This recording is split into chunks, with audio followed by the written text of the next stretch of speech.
Professionals from Virgin Airways, British Airways, Travelodge and more are on the Rock for the Business Travel Association's annual conference. 187 delegates are in Gibraltar, and for more than 100 of them, it's their first time here. The Tourist Board is vying for more events of this nature. We want to cement Gibraltar's position as a leading destination for small conferences, for boutique meetings and incentive travel. That's a MICE business: meetings, incentive, conventions and exhibitions. We can't do the big conventions, but we can do this. We can be particularly good actually at doing the small conventions. Because we're small, and if you come with an incentive group, they want to see what activities there are to be had, and you can be scuba diving and exploring our 34 wrecks in the morning, and you can be having lunch with the family in the afternoon, right? So you can do a lot, you can pack in a lot in a short space of time. BTA's representation and reach in the travel community will allow for our small territory to make a big impact to their members, partners and affiliates. There is one issue that trickles down to most industries on the Rock at present, and tourism is not spared. I think the one challenge that's ahead of us all is what's going to happen with the borders as we move forward, and how do we make sure that our travellers are well equipped when they come to the border, that it's quite a seamless experience. The uncertainty is not only for us at the moment. The uncertainty is bigger than us. Of course, we've got our specific issues, right?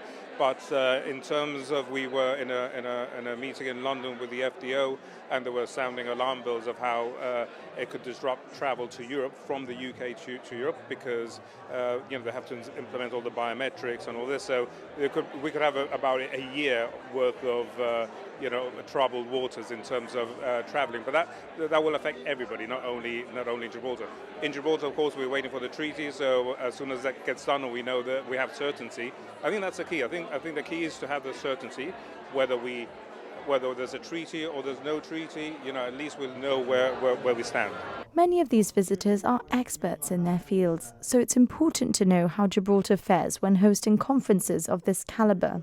I'd also say, from my perspective, organising the conference, that Gibraltar Tourism have been fantastic in playing a part. Very easy to deal with the government and the ministry, and they've been really supportive. So that's particularly great when you're bringing such a large number of people in. And these people are all travel industry experts, so they're kind of used to this kind of stuff. And it's such a compact place that it also really helps. So that's been really positive. The only downside is the lack of air uplift, if I'm being really honest. The lack of air uplift, so the number of flights coming in is not as many as we would kind of like, as I'm sure you would like as a country. That made it a little bit more difficult getting people in and out. But other than that, it's been fantastic. Really appreciate it. We're actually in active discussions now with both BA and EasyJet. Of course, the flights, we can't control the flights. It's all a commercial decision. We have to do whatever we can to make sure that they're commercially viable. But the airlines, after COVID, they have a big black hole in the balance sheet, and they need to fill them up pretty quickly. So for them, whatever destination makes more money, that's where they will go. But of course, for us, there's other benefits. And again, once we have a deal, we'll know exactly how much we can push. There is a lot in limbo while the uncertainty remains, but it's good to see some movement in the meantime.